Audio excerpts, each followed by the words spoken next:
Assalamualaikum warahmatullahi wabarakatuh dan selamat sejahtera. Nama saya Siti Nur Khadijah binti Ahmad. Nombor ID matrik saya 32310003111 akan membentangkan topik kami pada hari ini. Sebelum saya meneruskan pembentangan ini, setinggi-tinggi ucapan terima kasih kepada pensyarah kami iaitu Tuan Syahrizad bin Said yang telah memberikan kami peluang untuk membentangkan hasil kerja kami. Hai, nama saya Chu Ziwei. Nomborkan matrik saya 32310018111, kos diploma akuntansi. Assalamualaikum, nama saya Siti Nur Khadijah binti Ahmad. Nombor matrik saya 32310003111. Assalamualaikum, nama saya Farhardin bin Abdul Razif. Nombor matrik kat saya 323100301, Diploma in Business Management. Hai dan Assalamualaikum. Nama saya Nur Ardini. Nombor kad matrik saya 32310000321, kos diploma Business in Management. Assalamualaikum dan salam sejahtera. Saya Alia Isha, nombor kad matriks 32310000531. Assalamualaikum dan salam sejahtera. Nama saya Nur Amira Nashin binti Mazlan, nombor matriks 3231002251 dari Diploma Pengurusan Perniagaan. Etika dan peradaban adalah suatu yang harus diambil berat oleh masyarakat dalam mengekalkan keharmonian dan menjadi suatu panduan atau pegangan dalam memartabatkan budaya serta menjadi inspirasi kepada yang lain sehingga ke tahap yang lebih tinggi sebagai negara yang tengah membangun.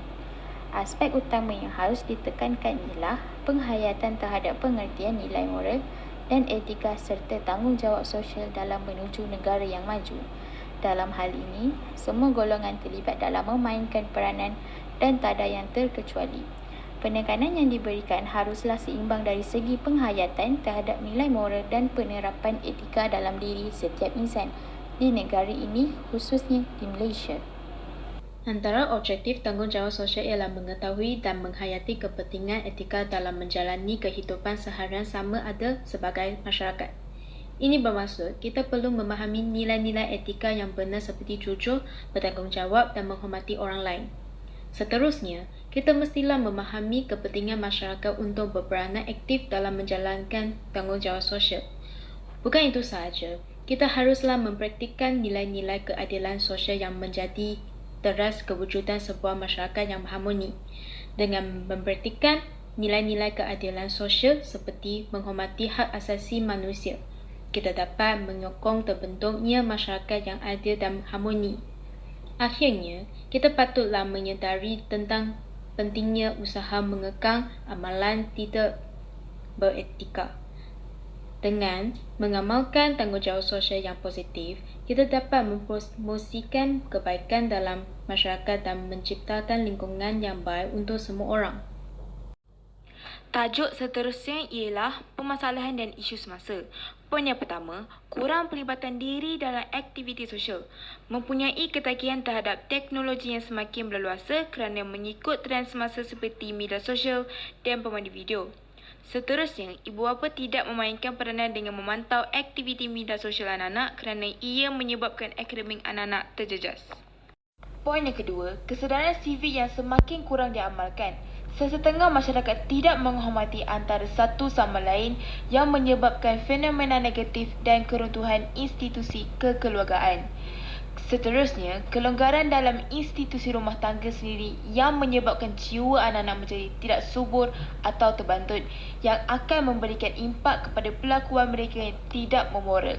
Yang ketiga ialah teknologi dijadikan sebagai platform yang tidak berfaedah. Budaya kini yang dikuasai sepenuhnya oleh teknologi sehingga menyebabkan masyarakat terlalu berseronok menggunakan kecanggihan teknologi. Segelintir ibu bapa yang mendedahkan teknologi kepada anak semasa bayi seperti memberi bayi menonton video, kartun atau permainan supaya tidak meragam. Secara holistiknya, pemupukan semangat nilai dan tanggungjawab sosial adalah amat penting dalam kehidupan majmuk di Malaysia. Ini kerana tanggungjawab sosial merupakan perkara yang dilaksanakan tanpa apa-apa paksaan dan sangatlah penting dalam sesebuah negara demi mempertahankan keharmonian negara itu. Oleh itu, rakyat Malaysia harus menerapkan tanggungjawab sosial dalam diri agar negara kita mempunyai imej yang baik serta terus kedengaran gah di pentas dunia. Seterusnya, pembentangan video refleksi dari setiap ahli kumpulan.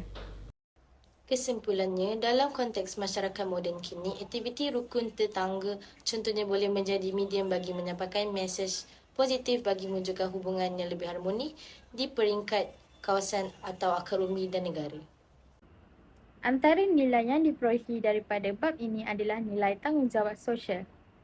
Tanggungjawab sosial adalah keputusan yang diambil sebagai individu, pekerja, majikan, rakyat, profesional, bahkan ahli politik memberi impak kepada persekitaran sekeliling mereka. Sama ada persekitaran sosial atau persekitaran fizikal. Setiap individu perlu mengamalkan tanggungjawab sosial sebagai rakyat atau ahli masyarakat. Sebagai contoh, kita sebagai ahli rakyat Malaysia haruslah mengamalkan nilai tanggungjawab sosial dengan mematuhi 5 asas prinsip rukun negara, iaitu kepercayaan kepada Tuhan, kesetiaan kepada raja dan negara, keluhuran perlembagaan, kedaulatan undang-undang, kesopanan dan kesusilaan. Kesimpulannya, kita haruslah memupuk nilai dan sikap tanggungjawab sosial dalam masyarakat kerana kunci untuk mencipta lingkungan yang lebih harmonis adalah dengan beradab dan berdaya saing. Hal ini demikian kerana masyarakat seringkali dipandang sepi dan diremehkan lantaran kesibukan tugas seharian yang menyukarkan untuk dilaksanakan dan sikap tidak mengambil berat. Refleksi tanggungjawab sosial ialah mengetahui dan menghayati kepentingan etika dalam menjalani kehidupan seharian sebagai masyarakat. Contohnya, saya selalu berusaha untuk mematuhi aturan lalu lintas, membayar pajak dengan tepat waktu serta menjaga kebersihan lingkungan saya. Saya juga berusaha untuk tidak menyebarkan berita palsu atau menghina orang lain di media sosial. Apa yang saya boleh simpulkan dari topik ini ialah kita sebagai rakyat Malaysia, kita perlulah mengetahui tanggungjawab sosial menyumbang kepada keharmonian negara. Tanggungjawab sosial adalah satu kemampuan refleksi seseorang individu terhadap pandangan hidup, dipegang tentang keadilan dan kebaikan demi kesejahteraan hidup bersama. Dalam dunia digital kini, bukan sahaja takbir urus dan pembangunan mesti baik, tetapi kenyataan yang berbau sensitif terhadap etnik dan agama lain perlu diuruskan. Oleh itu, setiap rakyat yang menghayati dan mendarah daging kebertanggungjawaban sosial dalam dirinya akan sentiasa memerhati, memikir, mengkaji, menganalisis, mencari penyelesaian dan bertindak untuk memastikan keadilan dan kebaikan sentiasa ditegak di kalangan masyarakat. Kesimpulan yang saya dapat dari tajuk ini adalah, dengan melaksanakan segala tanggungjawab, kita juga boleh membaiki jati diri kita. Contohnya, dapat meningkatkan tahap disiplin dalam diri. Selain itu, kita juga dapat menghabiskan masa lapang dengan aktiviti berfaedah. Bab kata pepatah, masa itu emas. Seterusnya, individu lain akan mempunyai tahap kepercayaan yang tinggi terhadap kita apabila diberikan tanggungjawab.